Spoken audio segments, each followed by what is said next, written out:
बिस्मिल्लाहिमिनश्शैतानिर्रजीम बिस्मिल्लाहिर्रहमानिर्रहीम। अस्सलामुअलैकुम dear students, आइए आज इस पर्त के बारे में जानने की कोशिश करते हैं कि इस पर्त को कैसे इस्तेमाल करना है, इसे कैसे फिल करना है, इसे कहाँ और कैसे भेजना है। वो तमाम स्टूडेंट्स जो अल्लामा इकबाल ओपन यूनिवर्सिटी से मुंसलिक रहे हैं या मुंसलिक हैं, इस पर्त के मुतल्लिक बखूबी आगाह हैं कि इन्हें कैसे इस्तेमाल करना है। लेकिन नए दाखिल होने वाले तलबा इससे आगाह नहीं हैं। आइए उनको आगाही फ़राहम करते हैं। उनको मालूम होना चाहिए कि ये पर्त है, ये एक पर्त है।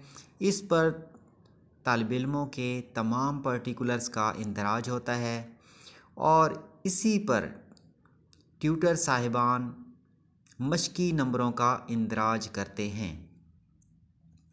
मैट्रिक, एफ़ए और बीए के तमाम मज़ामीन की हर मशक के साथ 3-3 पर्त लगाए जाते हैं मुकम्मल तौर पर फेल करके।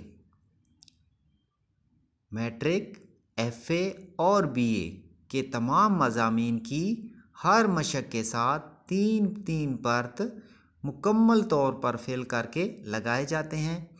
इन तीनों परतों पर ट्यूटर साहिबान नंबर लगाते हैं। इनमें से एक स्टूडेंट को वापस कर दिया जाता है जो स्टूडेंट अपने पास रिकॉर्ड रखता है। नंबर 2, दूसरा जो पर्त है वो ट्यूटर साहिबान अपने पास रिकॉर्ड के तौर पर रखते हैं, जबकि तीसरा पर्त ट्यूटर हजरात फाइनल रिज़ल्ट के साथ रीजनल ऑफिस में जमा करा देते हैं। आइए देखते हैं कि इसको फिल कैसे करना है। तो देखें, नाम तालिब इल्म लिखा हुआ है, तो स्टूडेंट का मिसाल के तौर पर नाम है मोहम्मद शेरदिल ख़ान, तो नाम लिखना है। नीचे रोल नंबर लेना है BY 1 2 3 4 5 6। फिर आपने एड्रेस लिख देना है। उसके बाद कोर्स का नाम लिखना है, जैसे कि एलिमेंट्री एजुकेशन है। फिर कोड का नाम लिख देना है कि जो एलिमेंट्री एजुकेशन है का कोड क्या है, 8623 है, और मशक का नंबर क्या है। मुकर्ररा तारीख़ 21/2/2021 और रवानगी की तारीख़ कौन सी है जी, 14/2/2021। आगे तालिब इल्म अपने साइन कर देगा। अब ट्यूटर की इन्फॉर्मेशन देनी है। मैं मिसाल देता हूँ, समीउल्लाह ख़ान साहब हैं, वो ट्यूटर हैं। उसके बाद जो ट्यूटर की लिस्ट आपको मुहैया की जाएगी या आप अल्लामा इकबाल ओपन यूनिवर्सिटी की वेबसाइट से डाउनलोड करेंगे तो वहाँ पे ट्यूटर का एड्रेस भी लिखा हुआ होगा, वो आपने लिख देना है। नीचे आप नंबर लिखें या ना लिखें ये मैटर नहीं करता, लेकिन दौरे हाजिर में कम्युनिकेशन के लिए फ़ोन का होना ज़रूरी करार दिया जा रहा है। ये आप पे डिपेंड करता है, उसको मुकम्मल तौर पर लिखें या ना लिखें। अच्छा, उसके बाद ये 3 पर्त आपने अपनी असाइनमेंट के साथ लगाने हैं और अपने ट्यूटर को भेज देने हैं। मैट्रिक, मैं दोबारा इसको दोहरा देता हूँ, मैट्रिक, एफ़ए और बीए की असाइनमेंट हर कोर्स की हर मशक के साथ 3-3 पर्त इस तरह फिल करके लगा देने हैं और ट्यूटर हजरात को भेज देने हैं। अब बात आ जाती है LMS की। वो कोड जो LMS के थ्रू टीचर और स्टूडेंट के साथ कम्युनिकेशन का लिंक बनाया है, LMS के थ्रू बना हुआ है, उसका क्या करना है। तो उस पे भी आपने पर्त वही ले लेना है और सेम टू सेम वैसे का वैसे फिल कर लेना है। और एक सवाल उठाया जा रहा है कि पत्ते पे मुकम्मल ट्यूटर का जो एड्रेस है वहाँ पे क्या लिखना है, तो उसको बिल्कुल छोड़ दें, तो आपकी मर्ज़ी है। सबमिटिंग थ्रू LMS लिख दें, आपकी मर्ज़ी है, ये मैटर नहीं करता।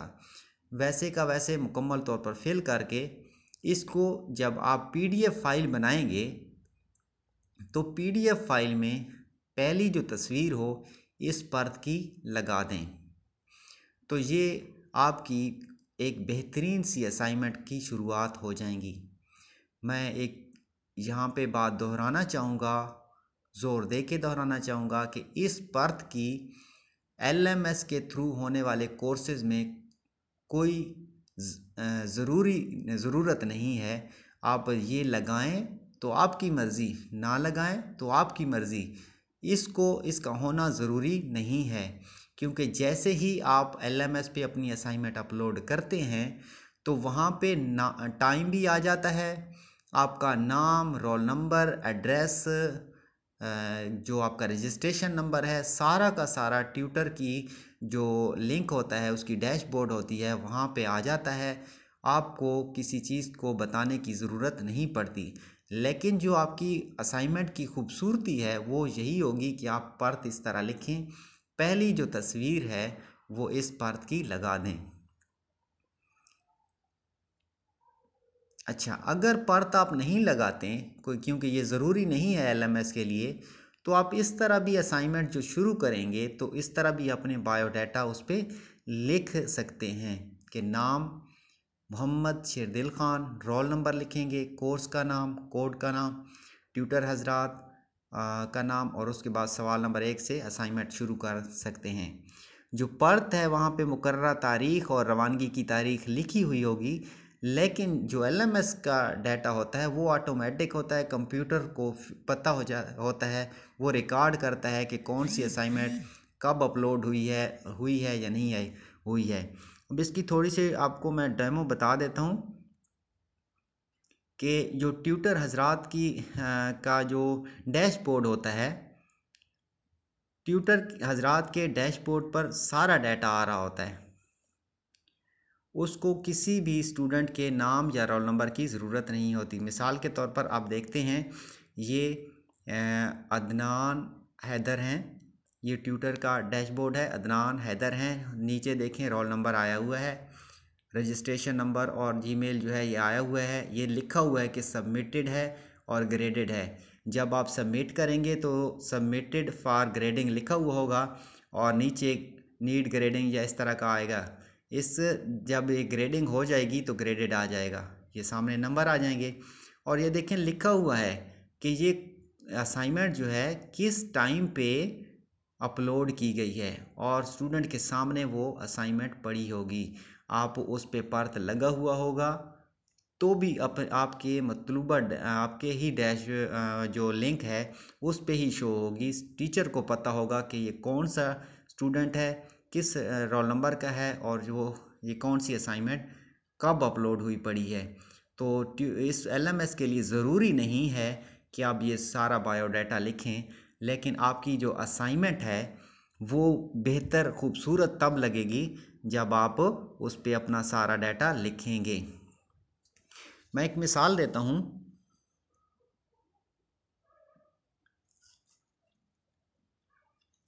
ये आपके पास एक असाइनमेंट है जी, देखें ये ABC है, ये असाइनमेंट है।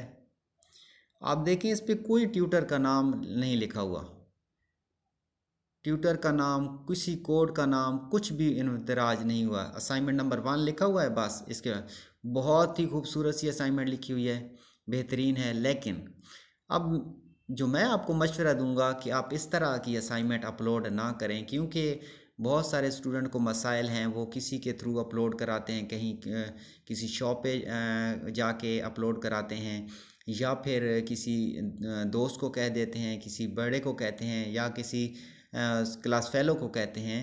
तो वहाँ जब ये असाइनमेंट आपकी जाएगी तो वहाँ से मिसयूज़ होने के चांसेस भी हैं।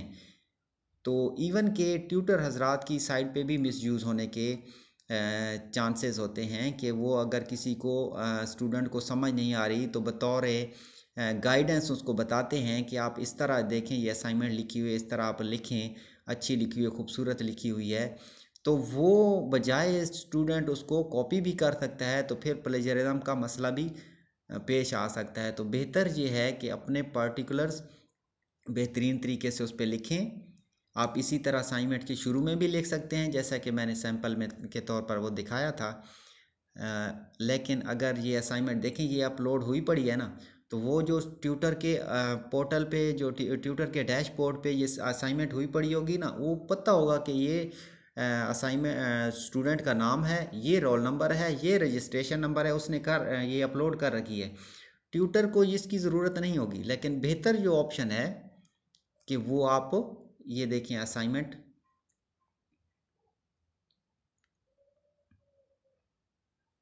एक असाइनमेंट देखते हैं। ये यहाँ पे पड़ी हुई नहीं थी तो ये वहाँ से इम्पोर्ट हो रही है, ये CS स्कैनर में नहीं थी। इसको एज ए सैम्पल मैं आपको दिखा देता हूँ कि ये इस तरह अगर असाइनमेंट होगी तो वो बेहतर लगेगी। ये जो PDF फाइल बनी है, ये देखें जी, ये PDF फाइल है। ये देखें, पहला जो पार्ट है वो उसका डाटा लिखा हुआ है स्टूडेंट का, मुकम्मल पता जो है वहाँ पे कुछ नहीं लिखा हुआ, बाकी डाटा सारा फिल किया हुआ है। नीचे देखें, ये पार्ट दो चीज़ें इकट्ठी उन्होंने भी कर दी हैं। अगर ये पार्ट ना लगाएं, ये जो डाटा है ये लिख दें तो भी खैर है, कोई बात नहीं, इस टीचर को पता चल जाएगा कि ये चीज़ लिखी हुई है। अगर ये पार्ट लिखें और ये ना लिखें तो भी कोई फ़र्क नहीं पड़ता। जो मेन मकसद है वो ये है कि जैसे ही असाइनमेंट आपकी ओपन हो तो आपके जो पर्टिकुलर्स हैं वो सामने आ जाने चाहिए, ताकि जो ट्यूटर हजरात हैं वो आसानी से समझ सकें कि ये कौन सी असाइनमेंट है, किसकी है। देखें, ये लिखा हुआ है असाइनमेंट नंबर 1 और ये ऊपर उसका डाटा लिखा हुआ है। ये ज़्यादा वो बेहतर जा रहा है कि अल्लामा इकबाल ओपन यूनिवर्सिटी का जो पर्थ है वो भी लगा हुआ है और ये भी। अब अगर ये देखें, ये पर्थ लिखा हुआ है और ये देखें ये उन्होंने खुद बनाया हुआ है, तो इन दोनों में आप एक लिख सकते हैं, एक लगा दें तो आपकी असाइनमेंट बेहतरीन लगेगी। ये देखें, ये सारा डाटा उसका सामने आ गया है, ये असाइनमेंट, और ये मुकम्मल तौर पर इस तरह मुकम्मल हो जाएगी। आप देख सकते हैं पूरा डाटा लिखा हुआ है, तरतीब के साथ सवाल लिखे हुए हैं और ये असाइनमेंट है। ये असाइनमेंट भी है जिसमें पर्थ लगा हुआ है, ये ABC वाली असाइनमेंट जिसमें पर्थ नहीं लगा हुआ। LMS पे इस पर्थ की कोई ज़रूरत नहीं है, लेकिन आपकी असाइनमेंट खूबसूरत तब लगेगी, मिसयूज़ भी नहीं होगी, ट्यूटर हजरात भी आसानी से समझ सकेंगे, क्योंकि ये PDF में है तो इसकी जो अल्ट्रेशन होती है, तब्दीली जो होती है, मुश्किल होती है। तो बेहतर यही होगा कि आप उसमें पर्थ लगाएं, अपना बायोडाटा लिखें और उसके बाद इसको इस्तेमाल करें, और इस पर्थ की जो इस्तेमाल है बेहतरीन तरीके से यूज़ करें और इसका फ़ायदा उठाएं। मैं एक दफ़ा फिर दोहरा देता हूँ कि LMS पे इस पर्थ की ज़रूरत नहीं है, लेकिन अगर लिखा हुआ होगा तो ये आपकी असाइनमेंट की खूबसूरती में काम आएगा। ये पर्थ इस तरह भी लिख सकते हैं, पर्थ लिख के उसकी तस्वीर पहली जो होगी वो तस्वीर बना के अपलोड करें, या फिर उस वर्क पे अपना डाटा लेके ये भी यूज़ कर सकते हैं। पर्थ आप बेशक उस वक्त ना यूज़ करें। उम्मीद है जो कन्फ्यूजन होगी पर्थ के बारे में वो आपको क्लियर हो गई होगी, सारे मसाइल आपको समझ आ गए होंगे कि ये पर्थ कैसे यूज़ होंगे, कब यूज़ होंगे, और इसको कब यूज़ ना भी करें तो इससे कोई फ़र्क नहीं होगा। Thank you very much.